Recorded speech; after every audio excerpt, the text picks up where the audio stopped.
Let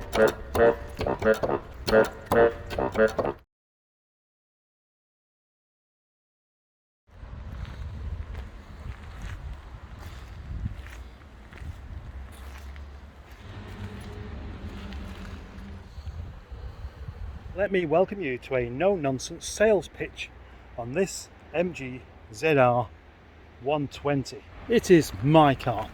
It is a 5-door version, as you can see. That means it's more practical.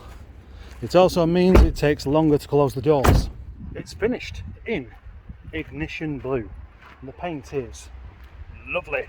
Most of the time these MG colours can suffer with quite a bit of lack appeal, but this one doesn't. All the usual places, perfectly okay. See, bumper, no lack appeal. Tailgate, no lack appeal. Bit rust though. The boot spoiler, no lack appeal. No lack appeal on the roof, no lack appeal on the bonnet. I think that's quite amazing. Let me show you something else that's really interesting and unusual. The wings, no rust. And it's not just that side, it's this side as well. Look at that, completely free of rust. Besides a couple of marks like that here and there, the car is unbelievably straight. Look at that, it is fantastic.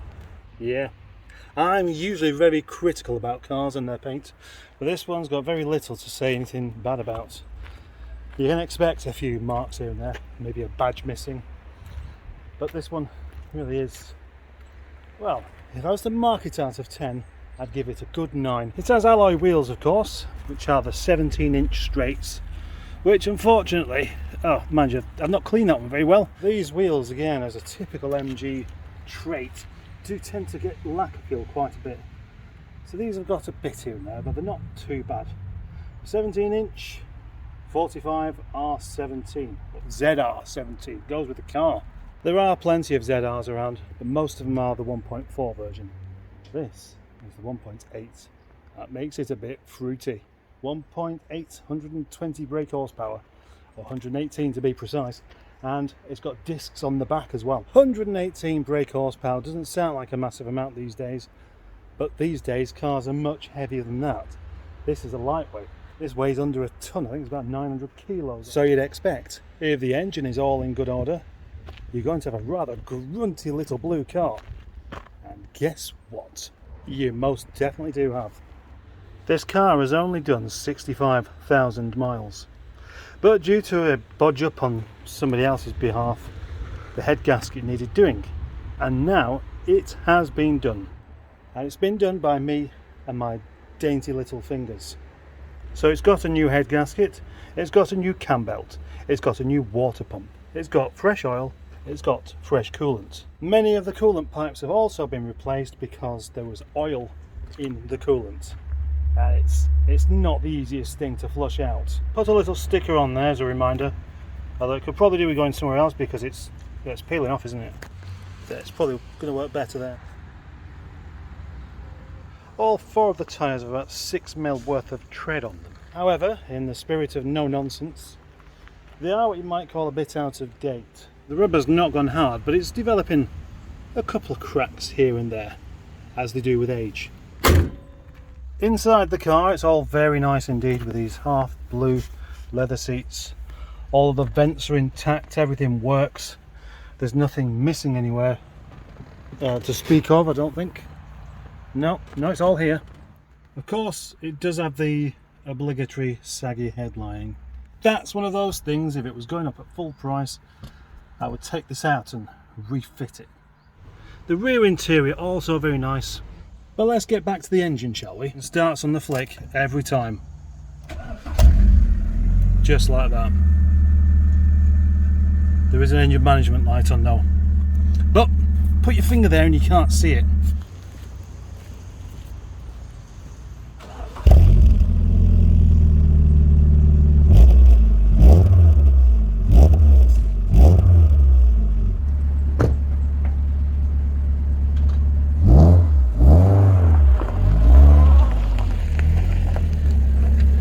For those that don't know, the procedure with the K-Series, if you're going to thrash it, make sure you warm it up first, because that is where you can help them live a bit longer. thrash them from Colton, they don't really like it. Mind you, with this one, it does warm up very quickly. But the other thing is, unlike the 1.4K series, the 1.8 has bags and bags of torque, so you don't need to rev it much for it to go well. You can hear it here as I just go up this hill. Listen, that's 2000 RPM and 3000 RPM. And suddenly, I'm going quite as quick as I should be going, put it that way. One of the flaws I find with this car and the 17-inch wheels is it does tramline quite a bit more than it does with smaller wheels. So my preference would be 16-inch, but for some reason everybody wants the 70, and that's up to them.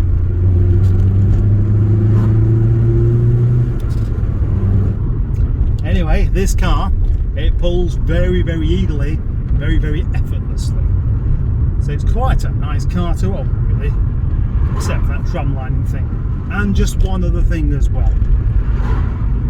Amongst its small foibles, it has a kind of noise from the front.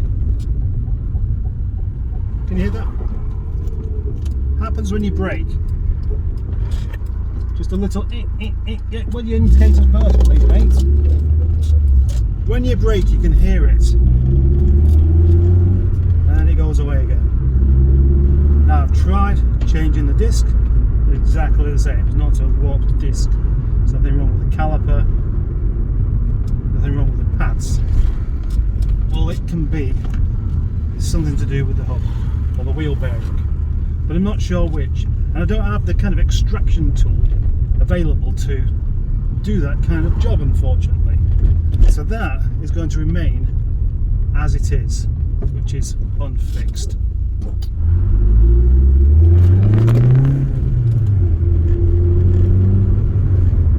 So this car is what I would call possibly 95% spot on. It's got a couple of trim bits missing, needs an MG badge. It's got that noise going on the front when you brake. But besides that, you know, with the rebuilt engine and everything, that's the major thing done for some carefree K-series motoring.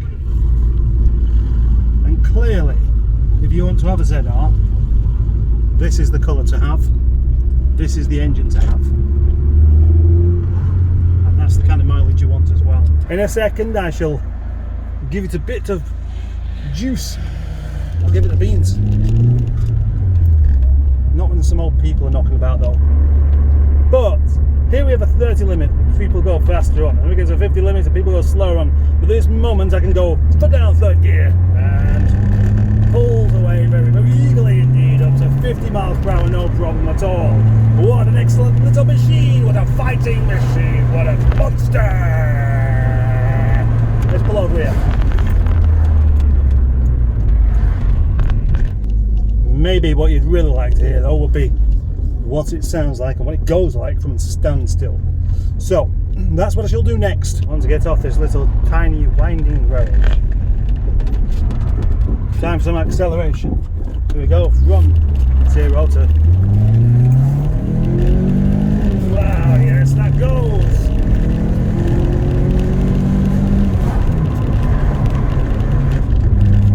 This is an eager beaver indeed.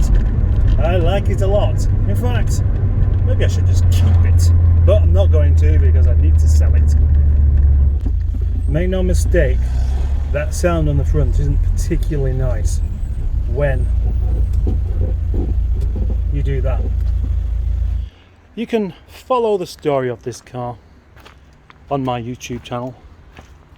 In this playlist, come to think of it, I reckon it's called Benny Jazzmags.